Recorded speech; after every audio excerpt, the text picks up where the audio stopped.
3 patients. Same fracture. Same name. Same bridge. Dr. Emre Aslan had 41 sleepless hours behind him when he realized the pattern wasn't random, and something in that hospital already knew he had found it. The pattern. Part 1 of 4. Dr. Emre Aslan had not slept in 41 hours when the third one came in. He noticed the arm first, left radius clean spiral fracture, identical to the woman 2 nights before, identical to the teenager the week before that. 3 patients, no shared address, no shared doctor, no shared anything. Emre flagged it in the system and told himself it was coincidence. He was good at telling himself things. The ER at Hallcross General moved fast. You learned to bury the details that didn't fit and keep moving. But the arm kept pulling at him. He pulled the first chart again at 3 a.m., standing alone under the fluorescent hum of the supply corridor. The teenager's name was Darius Holt, 17, brought in after a fall from a second-floor balcony.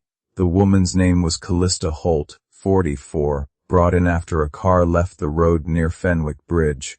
Emre stared at the shared surname and felt his throat go dry.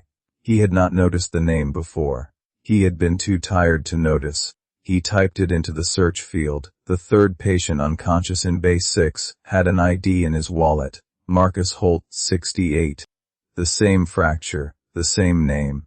Emre stood at the foot of the bed and looked at the old man's arm in its temporary splint. His own hands were completely still.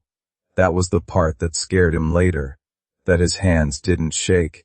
His mind had already gone somewhere cold and quiet where shaking wasn't an option. He ordered a full panel for Marcus and went back to the corridor.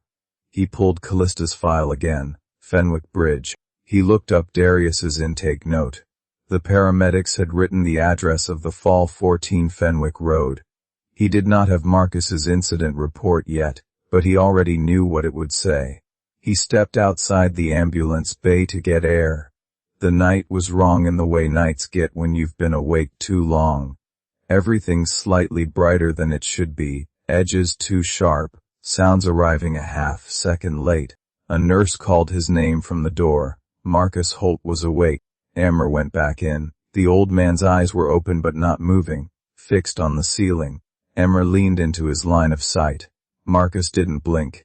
He spoke without turning his head. He said, "I already told the other doctor everything." Emre checked the board. No other doctor had been in Bay 6. He asked Marcus what doctor. Marcus turned his head then, slowly, like it cost him something. He looked at Emre's face for a long moment. His expression did not change. He said, "The woman in the blue gown. She said you would come. She said to tell you. The bridge remembers." Emre's pager went off. Callista Holt had coded in room 3. He ran. They worked her for 19 minutes. At the end of it, Emre stood at the side of her bed with his gloves still on, breathing through his nose. He looked at her left arm. The splint had shifted during compressions. The fracture site was visible, bruised dark. He looked at her face. He had not looked at her face before, not really. You didn't always. He looked now. The similarity to Marcus was unmistakable. Father and daughter, he had already known that. But what he saw now made him step back from the bed. On her left palm, in what looked like dried blood, someone had drawn 3 small lines, a tally. Emre pulled his gloves off. His pager went off again. Bay 6. He walked fast, then faster. Bay 6 was empty. Marcus Holt was gone. The IV line was on the floor.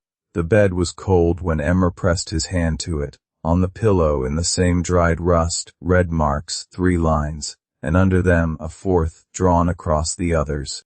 Emre understood then that someone had been in this room. Someone had been in this room while the team was coding Callista. Someone had been counting. When Emre pulled the discharge records for every patient named Holt in the last 50 years, every single one of them had been referred, after their injury, to the same private clinic. A clinic that should not have known they existed.